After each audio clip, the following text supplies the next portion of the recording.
శ్రీమాత్రే నమః.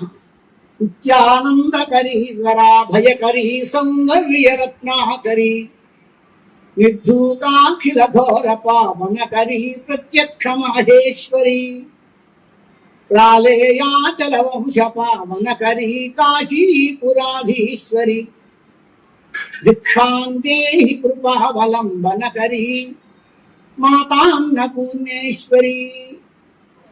శ్రీమాత్రే నమః.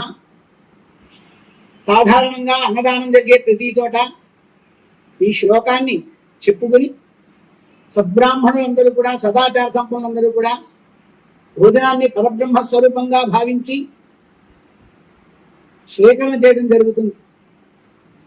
ఈ అన్నదానం అన్ని దానముల కంటే చాలా గొప్పదని మనకు పురాణాలు చెప్తున్నాయి. అటువంటి అన్నదానాన్ని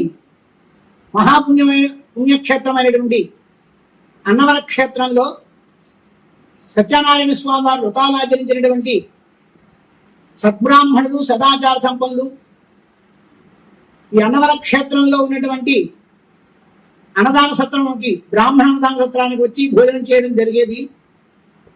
చాలా కాలం క్రితంగా ఈ అన్నదాన సత్రాన్ని ఈ అన్నవర క్షేత్రంలో లేకపోవడం చేత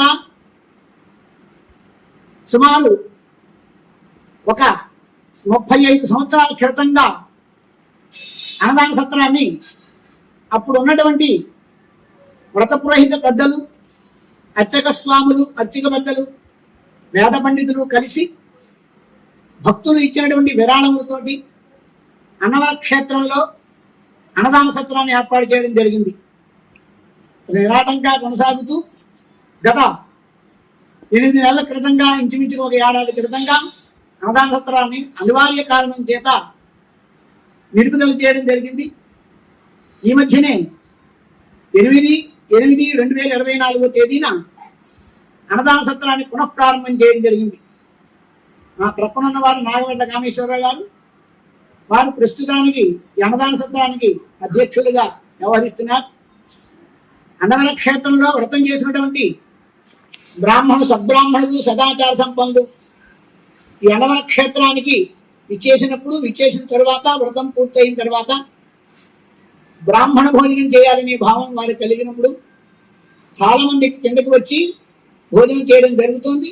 ఇక మీదట నుండి మీరెవరు వచ్చినా సరే మీ బంధువులతో సహా అన్నవర క్షేత్రానికి వచ్చి స్వామివారి వ్రతం ఆచరించిన తరువాత అన్నవర క్షేత్రంలో, అంటే దిగువన, కొండ దిగువన ఉన్నటువంటి బ్రాహ్మణ అన్నదాన సత్రానికి విచ్చేసి మీరు భోజనం చేసి ఈ అన్నదాన సత్రం ఇతోధికంగా వృద్ధి చెందడం కోసంగా మీరు విరాళాలను సమర్పించుకోవచ్చు. జై సత్యదేవ, జై శ్రీమాత్రే నమః, సత్యదేవాయ నమః, శ్రీరామచంద్ర పరబ్రహ్మణే నమః, శ్రీమాత్రే నమః.